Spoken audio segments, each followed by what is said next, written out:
নিজে যাও, নিজে দেখো।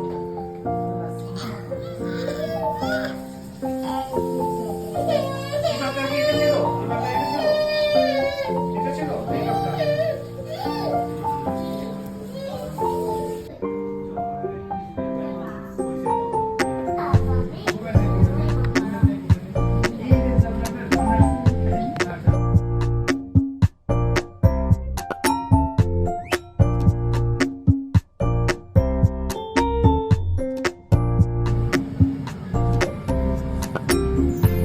হেই ভিউয়ার্স, চিনামিনি নিপ্পনের নতুন আরেকটি ব্লগে আপনাদের সবাইকে জানাচ্ছি অনেক অনেক প্রীতি আর শুভেচ্ছা।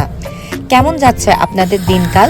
হ্যাঁ, আপনাদের আশীর্বাদে বা দোয়া যেটাই বলেন, আমাদেরও দিনকাল খুব খুব খুব ভালোই যাচ্ছে।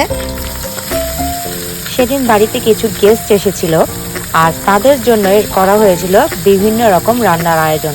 চলুন দেখিনি কি কি রান্নার আয়োজনটা আমি করেছিলাম। হাতে যেহেতু আমার সময় খুবই কম ছিল, আগের থেকে ওইরকমভাবে কোনো প্রিপারেশনই নিতে পারিনি। যেহেতু গেস্টরা বিকালে আসার কথা বলেছিল, তাই সকালে ঘুম থেকে উঠে আর কোনো চিন্তা ভাবনা না করে রোস্টের মুরগিগুলো ভিজিয়ে দিয়ে সেগুলোকে ভালো মতো দই আর লবণ দিয়ে ম্যারিনেট করে রেখেছিলাম। ম্যারিনেট করে রাখার পর এই চিকেনগুলোকে ভালো মতো ভেজে নিতে হবে। আর আপনারা দেখেছেন কিনা জানি না, সাথে আমি ফিশ ফ্রাইয়ের জন্য মাছগুলোকেও খুব ভালো মতো ম্যারিনেট করে রেখেছিলাম। আপনাদের হাতে যদি সময় না থাকে তাহলে মিনিমাম 30 মিনিট আপনারা ফিশগুলোকে ম্যারিনেট করে রাখবেন। আমার যেহেতু গেস্ট বিকালে আসার কথা ছিল, তাই আমি সকাল থেকেই ম্যারিনেট করে ফ্রিজের মধ্যে ঢুকিয়ে দিয়েছিলাম। আর বিয়েবাড়ির স্টাইলে চিকেন রোস্টটা যেরকম হয়, আমি এত উপকরণ দিয়ে করতে পারিনি ঠিকই, বাট টেস্টের ক্ষেত্রে কোনো কম্প্রোমাইজই হয়নি। খুবই সুস্বাদু আর খুবই সুগন্ধময় এই চিকেন রোস্টটা ছিল।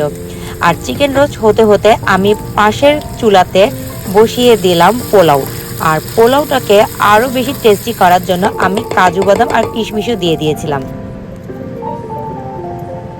ভিউয়ার্স, আমি আপনাদের সাথে রান্নাবান্নার ইনগ্রেডিয়েন্টস বা ওইরকম খুঁটিনাটি কোনো রেসিপি শেয়ার করি না সেইভাবে, কারণ হচ্ছে আমি জানি আমার বড় বড় আপুরা বা দিদিরা বা ছোট ছোট বোনেরা সবাই রান্নাবান্নায় খুবই তুখর।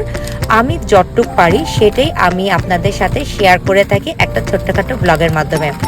ভালো লাগে বা ভালো লাগার থেকে আপনাদের সাথে জিনিসগুলো শেয়ার করে থাকি। এই তো আমার চিকেন রোস্ট আর পোলাও হয়ে গেছিলো, আর সাথে করেছিলাম ডিমের কোরমা। আর যেহেতু গেস্টরা তখন বাজে বিকেল 5টা ছুঁই ছুঁই, তাই পাশের চুলাতে একটু গরম গরম দুধ চাও বসিয়ে দিয়েছিলাম। যেহেতু দুধ চাটা হতে অনেক বেশি টাইম লাগে, আর এইটা কোনো নর্মাল দুধ চা না কিন্তু ভিউয়ার্স, এইটা ছিল মশলা দুধ চা। আর এই যে দেখুন, গেস্টটা ঠিক খাবার আগে আমি মাছগুলোকে এইভাবে ডিপ কোটিং করে ভেজে নিচ্ছি। ভিউয়ার্স, আপনারা যারা এখনও আমার চিনামিনি নিপ্পন ইউটিউব চ্যানেলটা সাবস্ক্রাইব করেননি, অবশ্যই সাবস্ক্রাইব করতে ভুলবেন না। একটা হাউসওয়াইফ কিভাবে জাপানে তার প্রত্যেক দিনের দিনকাল কিভাবে সুন্দর মতো কাটায় সেটা নিয়ে এই ভিডিওগুলো, বা কিভাবে বিভিন্ন জিনিস জাপানের যে ইনগ্রিডিয়েন্টসগুলো থাকে ওগুলো দিয়ে কীভাবে সে বাংলাদেশের খাবারগুলো রান্না করে, সেটাই হচ্ছে এই চ্যানেলটার মুখ্য উদ্দেশ্য। এই তো আমার খাবার দাবার রেডি। আর গ্লাসের মধ্যে ওগুলো দেখে আপনারা অবশ্যই অ্যালকোহল মনে করবেন না, এইটার নাম হচ্ছে জিঞ্জার এলে, যা একটা কোমল পানীয়। আর খাবার শেষে ডেজার্ট হবে না তা কি চলে? এই ডেজার্টের ভিডিওটা আপনাদের সাথে আমি পরের ব্লগে শেয়ার করব। সাথে ছিল ভাপা দই আর গাজরের হালুয়া আর সন্দেশের একটা মিশ্রণ, যেটা আপনাদের সাথে পরের ভিডিওতে শেয়ার করব। সেই পর্যন্ত আপনারা সবাই ভালো থাকুন, সুস্থ থাকুন, এই কামনাতেই ধন্যবাদ সবাইকে। আমার পরের ভিডিও দেখার জন্য আমন্ত্রণ আর স্বাগতম রইল।